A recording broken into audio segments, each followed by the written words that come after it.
Hey y'all, welcome to another episode of the DJ J Erica podcast, y'all. Appreciate everybody for tuning in. Make sure you guys share and support wherever you're watching it. Make sure you subscribe, support, whether it's on YouTube, Spotify, Stitcher, whether it's on Apple Podcasts. I appreciate everybody for sharing, supporting, and make sure you guys give me some feedback and comments on certain topics. Give me some ratings, very important.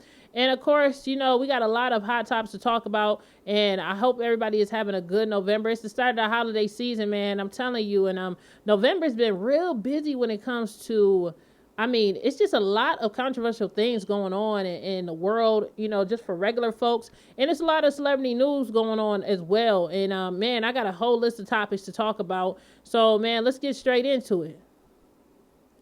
So, first I just want to say rest in peace to John Witherspoon. We did lose him at the very end of October, which is it's been about 2 weeks now. He passed away. They just released the actual cause of death, and it looks as if he passed from a heart attack due to coronary artery disease, it said. And it's, you know, it's just, you know, sad. And he was the father. On Friday, he was Pops, of course, on the Wayans brother, and he was just a legendary comedian. You know, he was our Pops, especially in the black community. He was the man, okay? And he was just about to make a comeback. He's been working. It's not a comeback because he's been working all the way. He passed when at the age of 77, and he was working literally all the way to the end. He was on a D.L. Hughley show, and they said that it was recorded on October 24th. And he passed on the 29th. So, you know, it's just sad and heartbreaking. And I just want to start off by, you know, just saying thank you for all of the laughs that you contributed to my life and the lessons that you contributed to everybody that's been a supporter of yours. And, you know, we just want to just send our condolences to his family, his friends, his on-screen and off-screen sons. You know what I mean? Just everybody that was influenced or touched by John Witherspoon, aka Pops, we appreciate you. And Granddad, of course, he is Granddad too, from the Boondocks. So we just want to say we appreciate you and may you rest in peace. You know, he did live a long life, and it is a blessing for him to have lived 77 years and had such a successful career. But it always seems too soon when it comes to death. You know what I mean? So much love and support to his family, his sons, and everybody else. Okay, so just wanted to get that shout out to John Witherspoon. We appreciate you. Okay, so after that moment of silence, let's get into the hot topics of the week, baby. Okay, so of course you guys know who Whitney Houston is, the pop star, the icon, the voice. Whitney Houston's best friend, former best friend, and I would say still best friend, even though she has passed on, Robyn Crawford has moved forward with finally releasing a book in regards to her relationship, her romance, her business relationship with, and her personal life with Whitney Houston. The book is called A Song for You, My Life with Whitney Houston, and Robyn has been on a press tour discussing the book and really just speaking truth into in regards to her life with the singer Whitney Houston. A lot of rumors and speculations throughout the past 3 decades or so speculated that Whitney Houston and Robyn Crawford was in a lesbian relationship, and it was also rumored and also stated by Bobby Brown as well as others that Whitney Houston was bisexual, but it was never confirmed, I would say, verbally. It was never confirmed verbally by Whitney Houston, but it was something that the people in her circle did know and a lot of fans knew back in the 80s. And Robyn Crawford decided to write a book to tell the truth in regards to her relationship. And she stated that she and Whitney was in a relationship for a few years leading up to when she signed up to be signed with Arista Records, which is the first record label. And I think that's her only record label that signed with Whitney Houston before she became the pop icon that she is today. In the book, Robyn is very open and talks about how she met Whitney Houston at a summer camp. And Whitney Houston was about to be 17 and she was 19. And their romance started that summer when they were at the lake house and at summer camp. She talks about their relationship dynamics, I have not got the book, but I will read the book. And then if you guys want me to discuss the book, I'll discuss more about the book. But I'm more so just talking about the points in her interview, because she did do a full press tour discussing her relationship with Whitney Houston. And honestly, I just want to talk about my personal feelings about it, because I feel like a lot of people are out here trying to say that Robyn is like, trying to gain money from the dead, or clout chasing from Whitney Houston, even though she's been deceased for 7 years.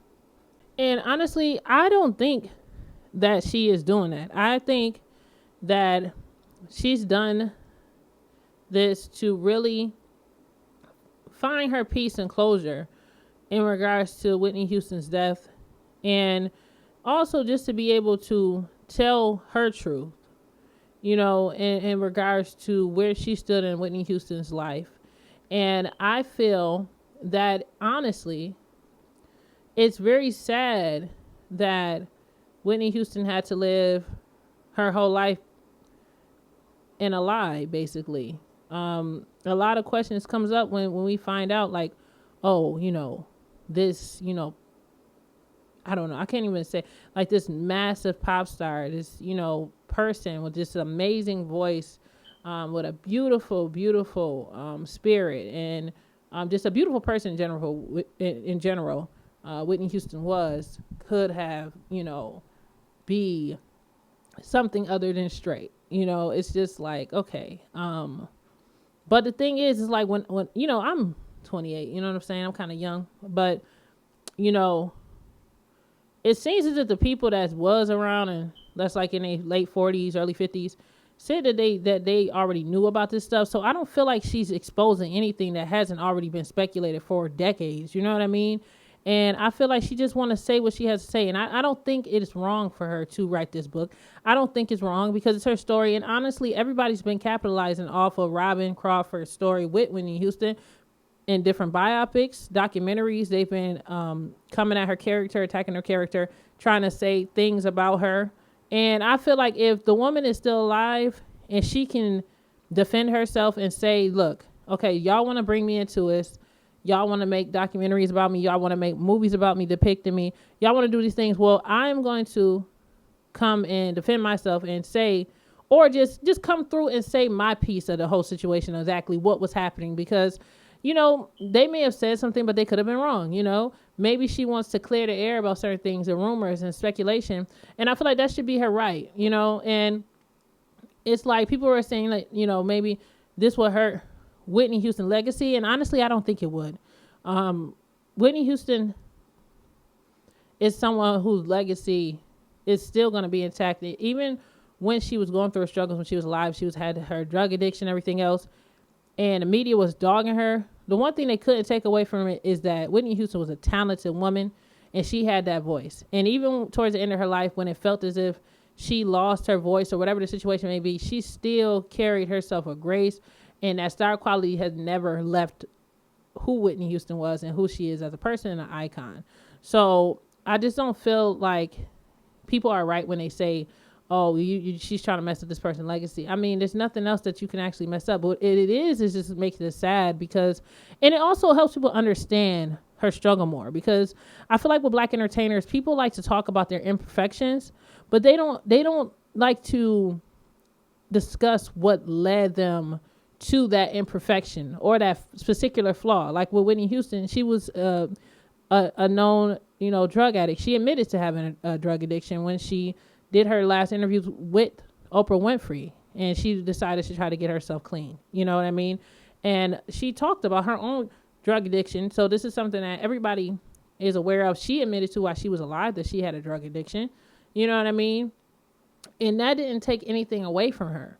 So I feel like the thing is that we're understanding what led to her possibly wanting to be or turning into a drug addict. The fact that she wasn't able to be herself, the fact that she wasn't able to have her career and also have her private life the way that she wanted it to be, because she was afraid of public opinion and people not wanting to be genuinely supporting her, because they felt that she wasn't living the life that they thought she should have. Because of course the perception of Whitney Houston when she first was presented to the public was a perfect princess, a pop princess, that didn't waver, very clean, and her wavering from that, or somebody coming out and saying that she was anything but that would have damaged her brand, especially in the 80s. I know that we live in a different era where I guess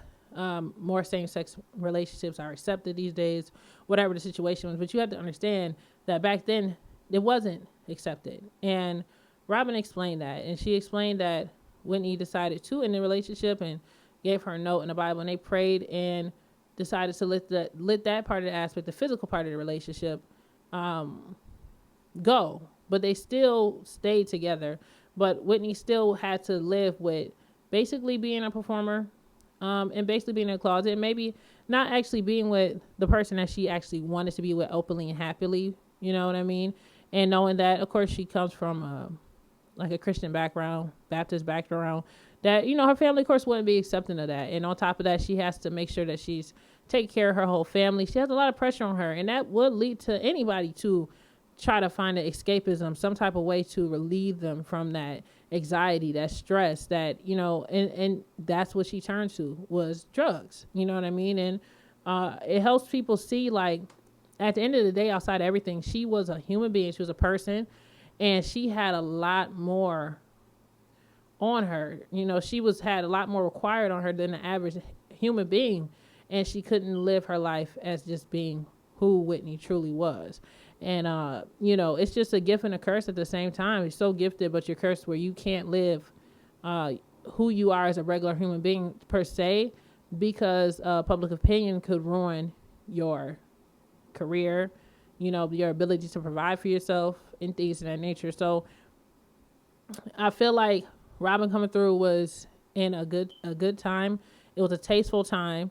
And she even did an interview with Wendy Williams the other day, which was yesterday, and she just talks about, she went on Wendy Williams' show, and I appreciate Robyn for keeping her poised and answering questions, and also getting Wendy together for Whitney Houston, because I feel like, the interview was really funny to me, but I just feel like it was a lot of things that Wendy said about Whitney Houston in the past that really did cross the line, and Whitney tried to defend herself, and everybody know about that infamous interview that she had with Wendy Williams over the phone.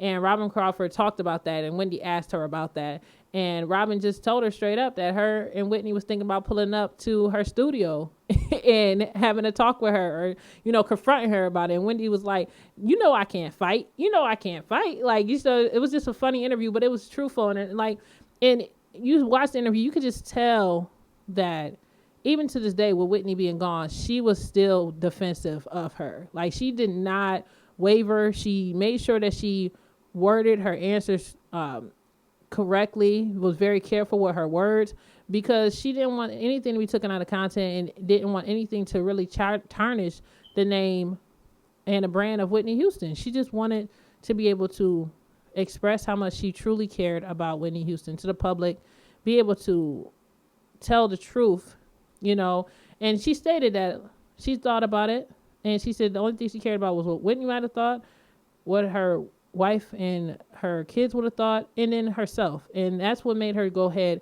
and write the book. And I like I said before, Robyn Crawford has a great career in the music industry. She was very private, and when people saying, oh, she's doing it for money, I mean, honestly, Robyn Crawford could have came out a long time ago about their affair and their romance while Whitney Houston was still alive and breathing, and even at the height of her career, and exposed her and decided to go to Esquire or whatever magazines, wrote a book, and just, once she left the Whitney Houston camp in around in the year like 1999, 2000. And she didn't do that. She just let it, and the one thing that she did say is that she never actually left her friend. She always was a friend to Whitney. She just had to leave because of business situations, and she didn't like how things were being operated. You know what I mean? And she wanted Whitney to be clean. And it does raise the question of, like, if Robyn Crawford stayed in Whitney Houston life, would she be alive today? Would she be alive today? If Whitney Houston was able to live her truth, if Whitney Houston stayed friends with Robyn Crawford, would Whitney have been able to fully clean up her act? You know, and I'm not talking about a romantic aspect, but I'm talking about a real friend who really cared about Whitney and not about the money that she brought to the table, but a true friendship, a real best friend there to help her, through her darkest moments. And it just seemed like Whitney lived a lonely life, and she had a lot of people around her, but she lived a lonely life, and she had a lot of things to suppress, including her sexuality and anything else that she may have had, and financial responsibilities, and it's been clear out in the media that her family wouldn't have accepted her had she came out the closet and admitted that she was attracted to women. So, I mean, I know that's probably a lot. That's a lot. You know what I mean? And, I also think that, I feel like people would have more merit, I guess, if Whitney Houston's daughter was still alive and Robyn wrote this book and put it out, because it could have hurt her daughter. But seeing that her daughter has also passed away, unfortunately, there's really nobody that can be hurt by this book, because her camp already knew the truth. The only one that's getting confirmed is the public. The public already knew the truth, but it was just like the elephant in the room that nobody really wanted to talk about. You know what I'm saying? But people kept pushing to the side. So I just feel like, we appreciate her. We appreciate Whitney Houston. We appreciate Robyn Crawford for talking about the issues, speaking the truth. And, I'm definitely going to get the book, see what it's about, and get my opinions on that. All right? So, but Whitney Houston continue to rest in peace. You know what I'm saying? And, next subject, y'all. All right, so more things going on. And I got to get real candid with this. It's too many black females coming up missing.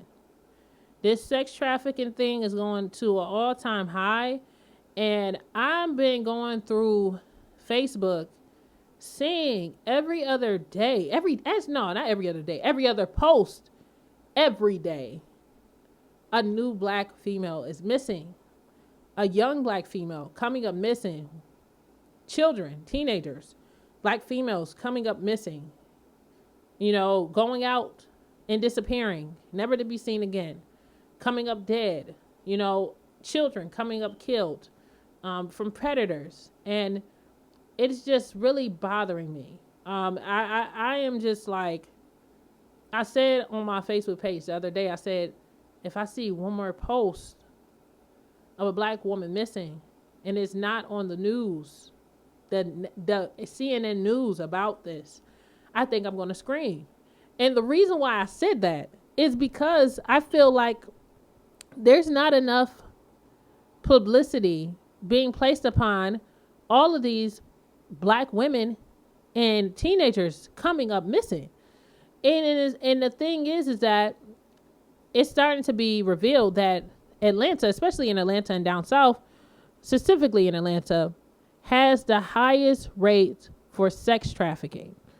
And there's been a list of women and young women, teenagers, that have been picked up, thrown into sex trafficking. Even up to a month ago, when it all started, the first thing that had hit me was when a woman stated that she found her daughter by searching porn sites, because her daughter was missing for quite some time.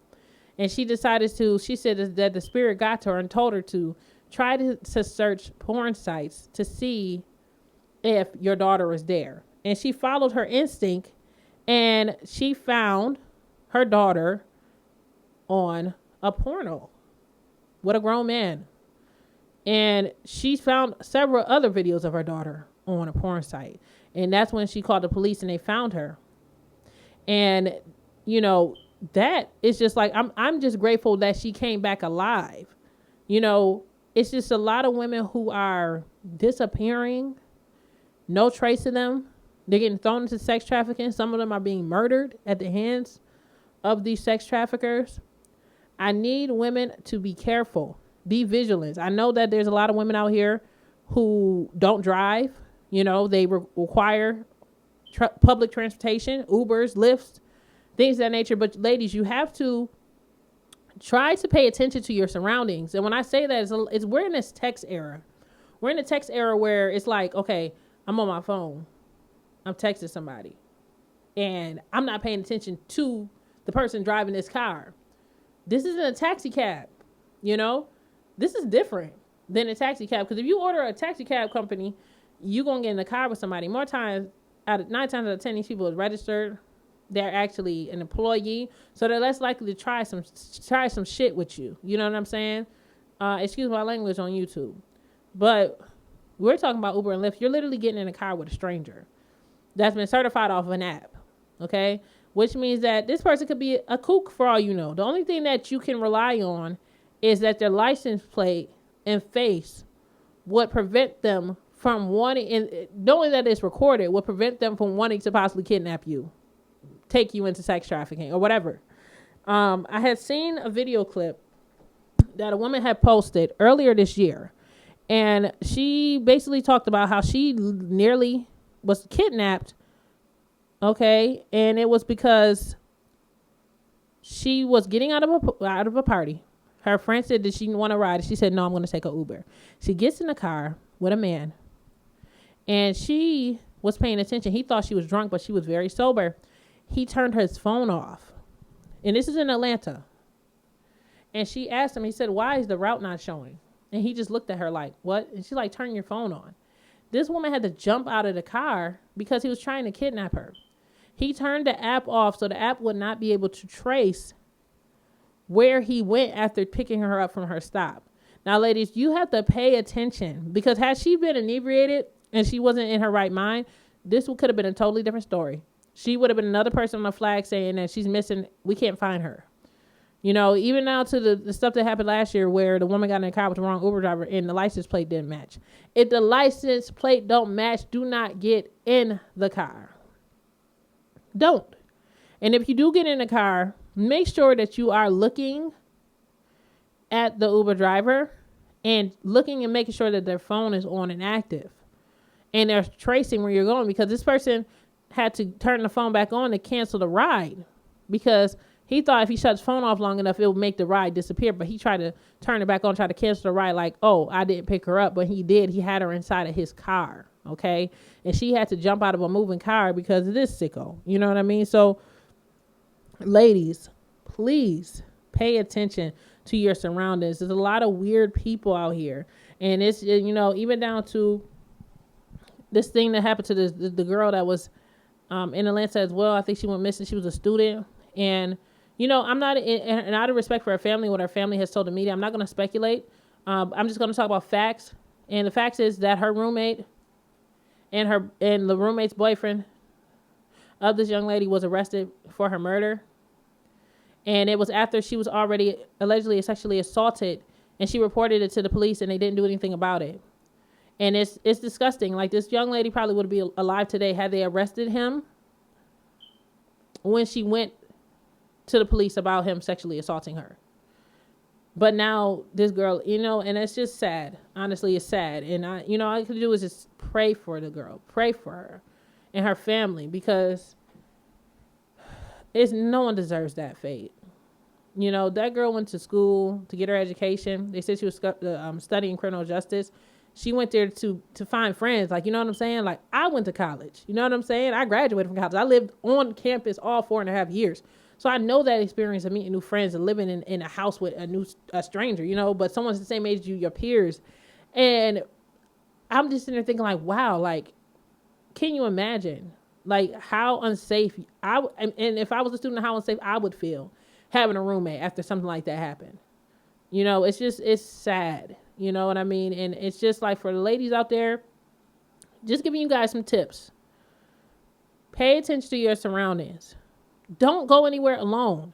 If you don't have to go anywhere alone, do not go anywhere alone, especially at night.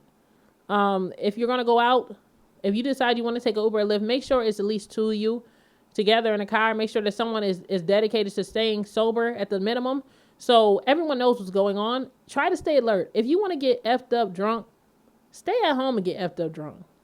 You know, the thing about women they don't understand is that when you are getting so messed up and drunk that you don't even remember where you're at, you're putting yourself at risk. Like, you're putting yourself at risk, your safety at risk, because anything can happen. You're still getting in a car with a stranger at the end of the day.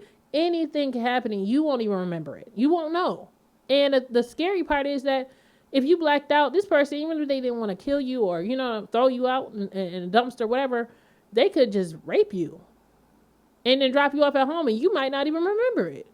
So ladies, please, if you decide you want to get drunk, at the minimum, 1 to 2 glasses. Just make sure that you do the drinking in the beginning of the party. So after 3 to 4 or 5 hours, you're actually constant and coherent and you know what's going on around you. And make sure, of course, always make sure that you get a new drink every time you turn your back.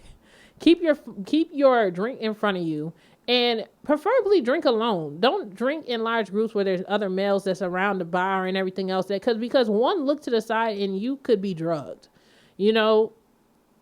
just outside of just being kidnapped by an Uber driver.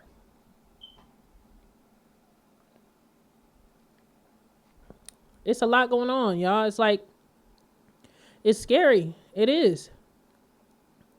And it's just like the state of black culture right now, especially down south, man. I'm just praying for y'all.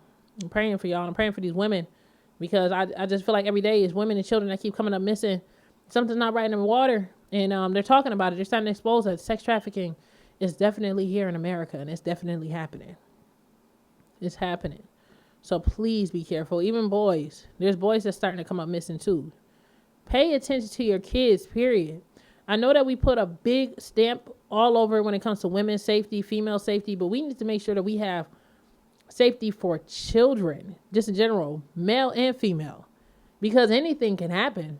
Anything can happen. You know what I mean? It's just you have to be careful. You have to pay attention, especially this day and time. Pay attention to your surroundings. It's just so many other stories and of things in regards to women going missing that I could talk about. But honestly, I feel like I think I'll be here for the next 3 hours. And I've been trying to share as much as possible about these young ladies that have been missing.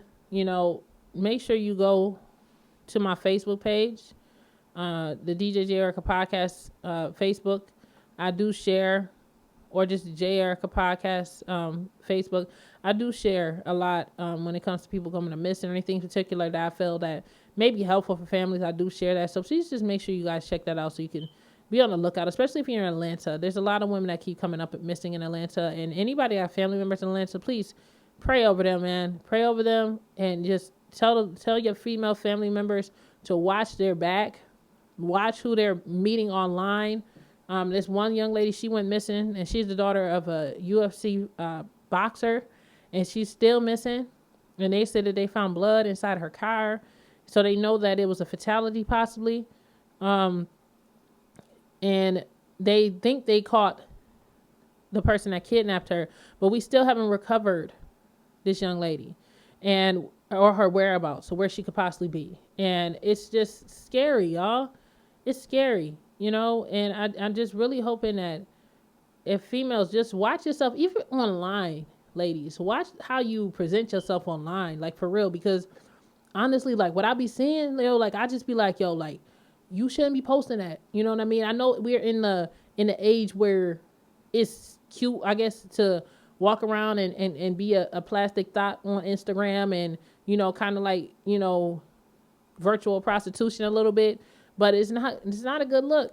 It's not a good look because that's how you get stalkers. That's how you get people wanting to, follow you. You know what I mean? And you don't know who you getting in a car with, It's just one wrong move. You could get yourself a stalker by mistake. You just got to watch yourself. Be careful. You know what I'm saying? And please get locked and loaded, okay? Go to gun school if needed. You got the right to bear arms. As a female, you need to protect yourself. There's not too many people that's out here willing to protect the black woman. So please do what you need to do. If you need mace, get mace spray. If you need to go to a couple of fighting classes, learn how to maneuver yourself around, do that. And one thing that I want to do is also tell all the ladies, do have iPhones, that there is a way for you to be able to call for help if there's any type of distress signal. Just hit that side power button and you'll see the rest. Just hit the side power button, try to turn your phone off and you'll see the rest. And you'll be able to get immediate help. Make sure if you get in a car with an Uber driver, share your location with your family members. Stay on the phone with your family members, with your loved ones, so they know where you're leaving. Share your signal. I know it's grown adults that feel, oh, I ain't about to do that. I'm grown and my mama don't need to know where I'm going. Well, you might need to, especially if you're a single black woman. You need to start sharing your locations to people that is not just your boyfriends or your girlfriends, because some of them could be crazy too. You know what I'm saying? Just sending it to people that you know would never harm you. Your mama, your dad, someone that you know wouldn't hurt you, who cares about your whereabouts. Send them your location. Learn secret codes to communicate with people. If you're a person that travel a lot, have that one particular person that you know is going to always answer when you call or send a text, and you have your own language on distress. So if there is a situation going on and you are in distress, you could tell them, hey, this is serious. I need you here. This is where I'm at. Or you could just try to call for yourself. And get assistance off of your phone. So you just hit the side button of your phone, hold it, and it should show up for power off, and everything, the rest is going to show up, and you can easily get the authorities will start tracking your location, and they will find where you are at. So, and I hope, when me telling this, I hope a predator doesn't listen to this and be like, oh, well, let me try to cover my trails. This is the thing about giving out information. Information can be misused in the wrong way, man. Like, for real. But to all the other young ladies and families, I am praying for you. I'm praying for the mothers, the fathers of these young ladies. And I hope and pray that they do come back home safe and sound. You know what I mean? I really hope so. And it's just sad when you go looking and you search efforts, and then they find them, but they're not with us anymore. You know what I mean? It's just heartbreaking, and that's some serious stuff I want to talk about. Now, just to get off of that, I'm going to talk about our next subject, and let's talk about the rapper Trina. Now, we have some deep racial times. We're in some deep racial times. We have been for the past 5 years, half of a decade now. Ever since Trump was voted into office as president, we realized that just because we requested to have Obama in as president, and him being a black president, we still have a lot of racial issues that will forever be in America, because the foundation of America is based off of racism, bigotry, enslavement of minorities, murder, kill, being conquered. And I mean, I have been seeing a lot of things going on where there has been white people straight up calling people the N-word straight to their face, and it turning very ugly really fast. And the rapper Trina had that experience the other day. She was at Walmart. According to sources, first, you see, they give two different stories. And this thing I don't like about the gospel train is that you get two different stories about what happened. We all seen the video clip. If I could put the clip in there, I would. I might try to do it on YouTube and throw y'all the clip in the middle of it. I don't know. I'm going to see, because I'm kind of lazy with editing. You know what I'm saying? But you should be able to find it on the web. It's definitely on, what was it? Neighborhood something. What page I'll be on? I'll be on a couple of pages, and let me just try to source the place where I seen it, so you could go there and see it. So I really ain't got to go through all the yin yang of having to put everything in here. Okay, so Neighborhood Talk, that's what I follow. Neighborhood Talk posted the video of Trina getting into the altercation with this white woman who called her a nigga, and everybody started trying to figure out, like, what happened. You just see her on tape saying to the woman, say it again, say it again, say it again. I am an N-word. I am an N-word. Say it again, say it again. And she was just going off. And it was crazy. Now, what they're saying is that what happened is allegedly Trina seen this white woman was crying or something on a bench. This is the first story. And Trina went over to her and said, are you okay? And then she said, get away from me, you nigga bitch. Okay. I'm going to probably, that's going to probably keep me from being monetized. I can't even say that on YouTube. But you N-word B, get away from me, okay? That's what she said. The you N-word B, get away from me. And Trina, it set Trina off. Now Trina, she just went, she's a human being just like the rest of us. It's just crazy. Like, I mean, people don't even care. It doesn't matter if you are a performer, you regular. They see you as a regular. You just an N-word to them, and it was crazy. Trina the police was about to allow Trina to press charges for what the woman had said to her, the things that she threatened her with, but Trina decided to let it go. Now, do I really agree with that? I probably wouldn't agree. You know what I mean? I feel like, yeah, Trina did stand up for herself. She did do that, but I mean, I feel like she should have possibly filed a report about her, because that's a form of like harassment, to throw a racial slur to somebody, kind of threaten them as well, to set somebody off like that. It's just, but I'm sure, I mean, the least she could do is just expose who the woman was, so she could be exposed for who she is, and I'm not saying just put her in jail for being a racist, because people got the rights to feel how they want to feel. But what you don't do is attack somebody and attack them because of their skin color and call them an N-word. And absolutely, it's just disgusting, for real. And I don't even know what else to say, honestly. It's just this is starting to become the social norm these days. You know what I'm saying? We're in some ugly times. We really are in some ugly times. I think we've always been in ugly times. You know what I mean? But I feel like the internet is exemplifying it, to the next level, to make things a little bit more weird. You know what I'm saying? It's insane, y'all. It's a lot going on. And then we also find out that it looks as if Colin Kaepernick, I guess with the help of Jayz.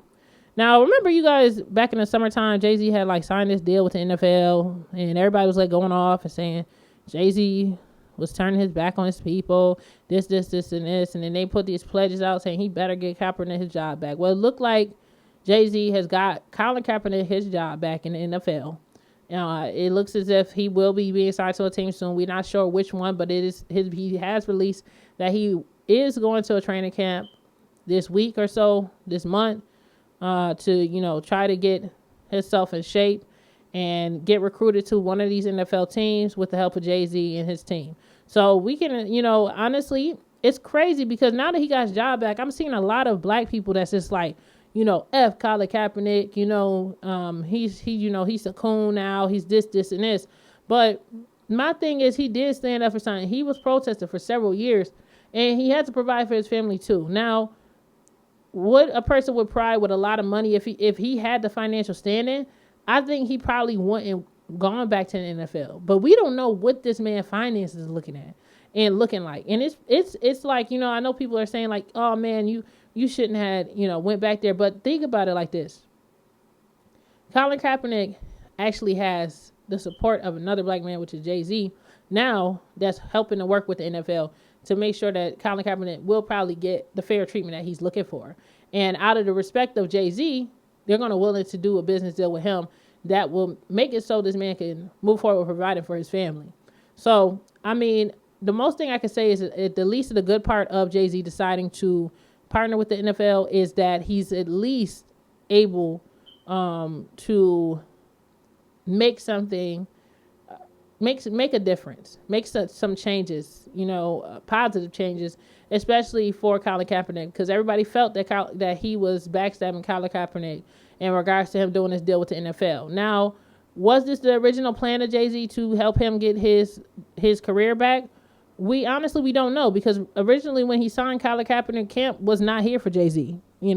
They went off on Jayz. They said that he was a fraud, he was a liar, he was a lot of things. So I don't know if it was done by Jayz because that was his original plan, or if it was to save face. But either way, it does look good that for Jayz and Rock Nation to move forward and help this brother be able to get his career back in order. You know what I'm saying? And I'm going to be looking forward to seeing everything. And hopefully he'll be able to get back on a football field real soon. And, and hopefully these fans don't become jerks. And you know what I mean? Because the fans, they get mad about stuff. You know what I mean? And what annoys me the most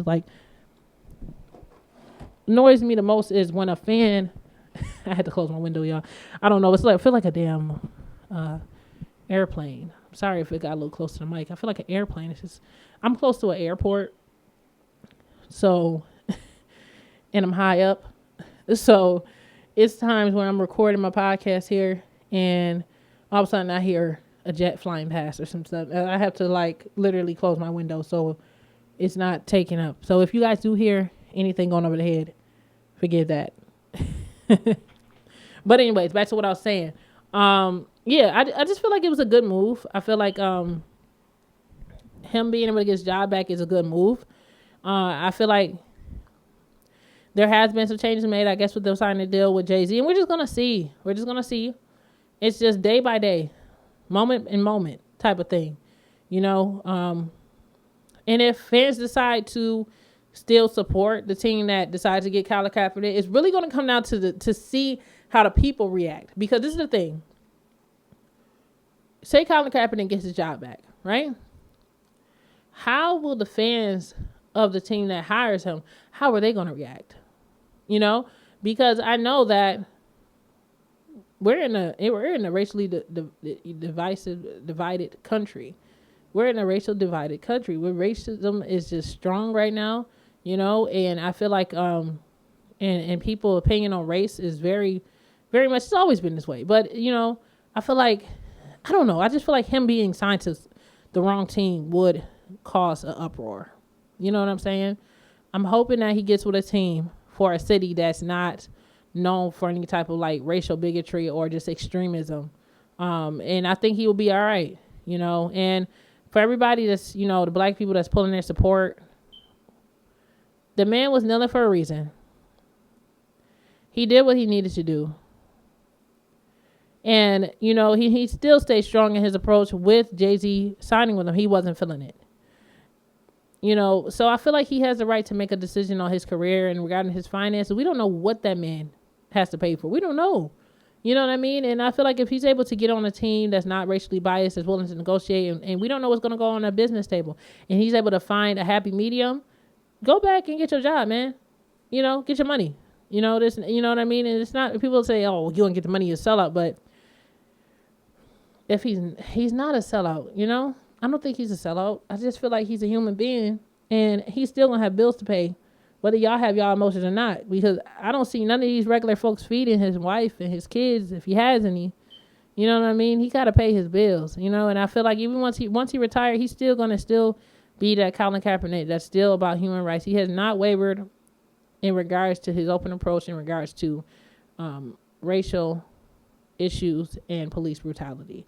And a lot of people think that his protest was about American soldiers and stuff. No, it's about it was about police brutality towards minorities. That's what it was about. And it was about unfair treatment and murders that occurred at the hands of police officers.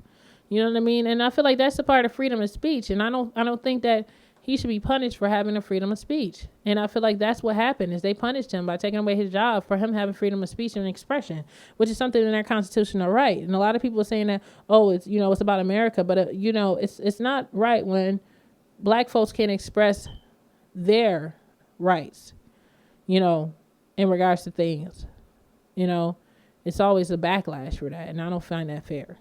I feel like if whites can come out and express their distaste for minorities or the things that minorities do that they don't agree with, then I feel like black people should be able to have a voice. And there's no consequences on that.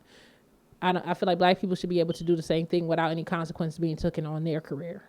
You know, talking ain't never hurt nobody, you know. And freedom of speech, you know, it might have hurt folks, but it ain't physically. If you ain't walking up to somebody physically hurting them, we have a freedom of protest, freedom of speech. And I feel like a lot of the time it's not actually being exercised in America. Not in these days and times. I feel like everybody is sensitive. That's how I feel. So, you know, let me see what else. Last topics. I think that's pretty much most of the hot topics I wanted to talk about. I'm just gonna review some of this stuff and see what else could we talk about. We almost signed up for an hour, and appreciate everybody once again for tuning in. If you guys haven't already, please make sure that you do subscribe to my channel. I am DJ Jerica on YouTube. Make sure you subscribe on Apple Podcasts. Make sure you subscribe on Stitcher, Spotify, anywhere, wherever you want to listen to the DJ Erica podcast. Make sure you share it. I appreciate everybody's support. I appreciate everybody that's tuning in. And of course, I'm going to be putting out more content for you guys. And I think that's pretty much, let me see if I got any more hot topics. I know y'all want probably more juicy shit going on. I haven't really been talking about any celebrity news, really. I guess kind of celebrity news, but it's more of a serious show. I think that's about it for the week, you know? Oh, no. Let's talk Kanye. Can we talk Mr. West real quick? So it looks like Kanye West is going to be going to Joel Osteen's church to perform and fellowship with him. And people are having controversy with that. He just got attacked by another preacher that had him at his church that T.I. had confronted over him trying to request money from them at the pulpit. And then now he's going off on Kanye. And I don't know, about that pastor in Atlanta, because my thing is that he was fine with Kanye coming to the church to help bring in money. But now that Kanye has a different political view from him, he's saying that he's the devil, he's this, and this. Kanye has been a known Trump supporter for the past 6 years now. And honestly, if this man of faith in God really was that, I understand that you're saying that people can change and stuff like that. I don't feel like I don't feel like preachers should be intertwining, I guess, with rappers. I don't know. And I'm not saying like, oh, it can't be a rapper. I'm saying that it's kind of weird. You know what I mean? Because I feel like that pastor in Atlanta was focused on getting money from him, focused on him bringing money to the church, focused on you're willing to take money from somebody who is basically the polar opposite of your full religious belief when it comes to the white light. You know what I mean? When it comes to God and things of that nature. But now, I guess, whatever the situation must be, he got kind of like exposed by T.I. And I feel like the pastor is a little mad still about the T.I. situation. So instead of him confronting T.I. and saying something to T.I., he's more so taking it out more on Kanye West, it seems to me. I might be wrong, but it might come off that way. Also, I feel like the Kanye religious thing, I don't know if I will ever go there, because I'm very tight when it comes to my energy, my spiritual energy, when it comes to God and things like that. And I just don't feel right. I feel like it's starting to come like a cult. It's a little weird after a while. You know what I mean? It's just getting weirder and weirder with the whole Kanye West thing. You know what I'm saying? His album to drop. It's kind of like, it's like, is he honestly changed his religion? Has he honestly changed?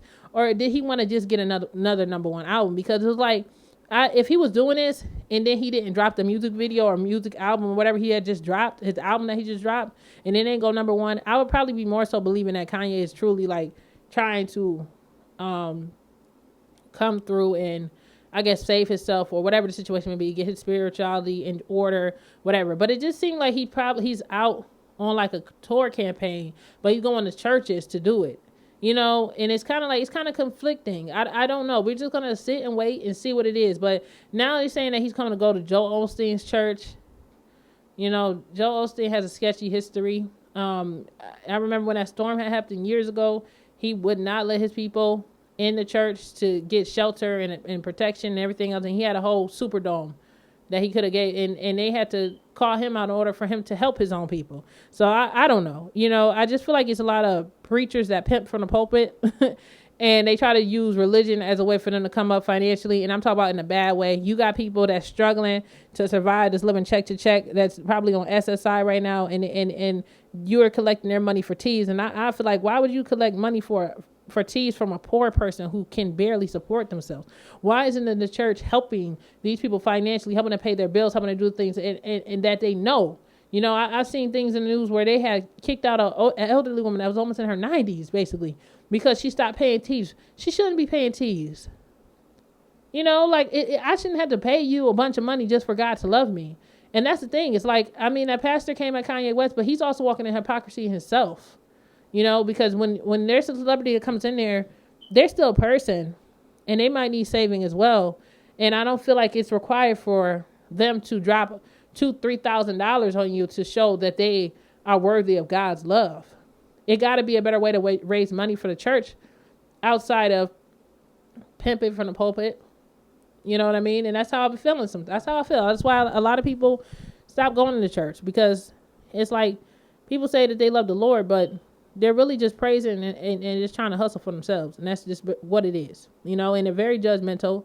You know, if you're a pastor like that, you're supposed to be trying to save souls, help people, you know, and not try to publicly embarrass folks. You know what I mean? Man, I done heard a lot of stories about these mega churches, these mega pastors, and they just hustlers, man. It's like, is it really worth it? Like, why do I gotta basically not pay my rent in order for God to love me? Like, you know what I mean? It's like, if for that case, I'll just read my Bible, you know, talk to God myself, find my connection with God, try to get my morals in order, try to understand God myself and read the Bible and find it to my own understanding, instead of you coming shouting at me and telling me certain things that may not even be in the Bible. I might be naive, and you might be telling me something that's not even in the Bible, but it might be your own jurisdiction telling me that these things aren't this, and this, and this. You know what I mean? So, you know, the whole church situation with Kanye West, it's like, I'm conflicted. You know what I mean? I'm conflicted because he said himself, you know, that he's been, you know, it's just, if you follow Kanye West, you know what I'm talking about. So it's just like, you can't, you know, worship two masters. You know what I mean? It's just a little weird, but I'm hoping that, you know, Kanye is really being honest and truly doing this because he really wants to help save people and lead them to God and stuff like that. But I just wouldn't be going to no Kanye church. He's not an ordained pastor. He is not. I just wouldn't go. I don't know. I just feel like it's something wrong with it.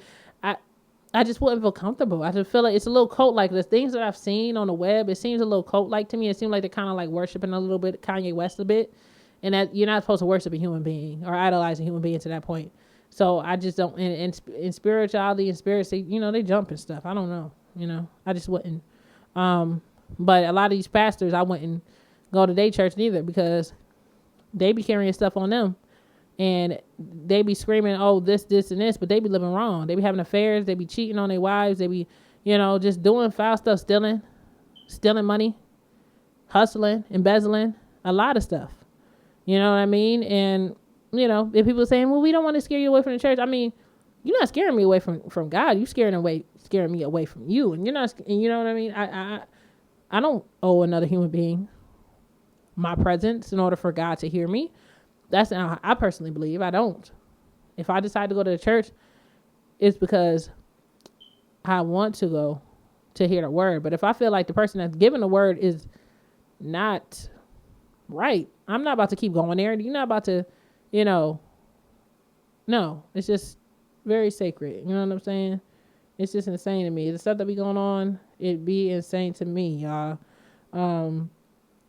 But y'all go ahead and leave y'all comments below how y'all feel about that too. And I think that's, what else been going on? What other stuff been going on? Oh, the Breakfast Club. I want to talk about the Breakfast Club, you know. So this is old. This is real old news, whatever. But I just want to put this tidbit in. Do you guys think that the Breakfast Club with Charlamagne, DJ Envy, and Angela Yee is really coming to a close? Because there's been a lot of issues going on with the three of them. I feel like Charlamagne is really trying to go solo. He's been doing a lot of videos by himself lately, where he's like really trying to target and move over this way, away from Envy and away from Angela Yee. Along with that, the Gucci Mane interview definitely put a damper on their friendship. You know what I'm saying? And I mean, they're business. You know, it's just business, like they're colleagues. You know how you work at work with somebody, it don't mean that you're friends with them. It means that you're good at work. And I feel like with entertainment, people be forgetting that it's business first and then entertainment. And I you know, I'm wondering if Charlamagne is just over his coworkers and he's just trying to get the full bag himself. Maybe he's not getting the money that he feel like he deserves. And honestly, most of the people I know that do tune into the Breakfast Club is tuning in to hear Charlamagne. You know, and I think he's starting to see that, you know, and no disrespect to Envy. We know that that's his show. We know that the platform probably wouldn't be available if it wasn't for Envy. But it is starting to come off as if Angela Yee, Envy, and Charlamagne might be going their separate ways real soon. I don't think Envy really wants the show to end. I don't think so, because it is his platform. You know, that's his money. But I just feel like Charlamagne is tired of kind of like being in the shadow of the two, or them being in his shadow. You know what I'm saying? So what y'all think about that? Do you think the Breakfast Club is coming to an end? It was rumors and allegations going on that I've seen from other like blog channels that was saying that they were on up to their last years on their 5-year contract. So we just gonna see. Maybe 2020 we'll hear like they didn't renew their contracts and the Breakfast Club is over.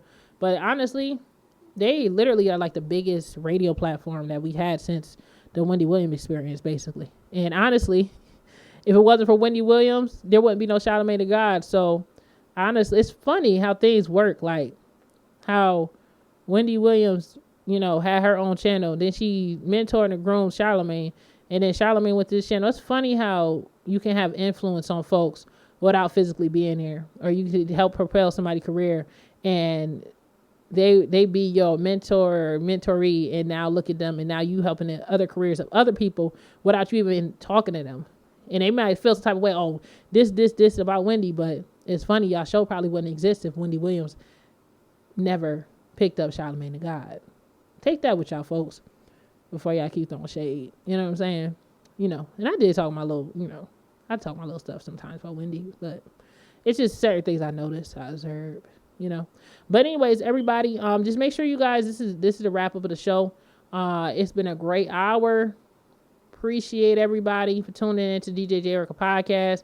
And of course, as I said before, follow me on Instagram, the DJ J Erica podcast. Follow me at DJ J Erica. That's DJ JAYERICA on Instagram. I'm also on Facebook as well. You can also find me, of course, on YouTube. If you guys want to tune in, check me out on YouTube and subscribe to the channel. And, of course, make sure you guys subscribe on Apple Podcasts, Stitcher, Spotify, and everywhere else, y'all. I'm everywhere. Just Google me, the DJ Jerica podcast. And shout out to everybody worldwide. And make sure you guys also just give a shout out. Make sure you guys like, comment, rate. It's important. I know I got a lot of listeners. And last time I went through the whole list of people, but I know it's people in different towns and different cities around the world that tunes into the show.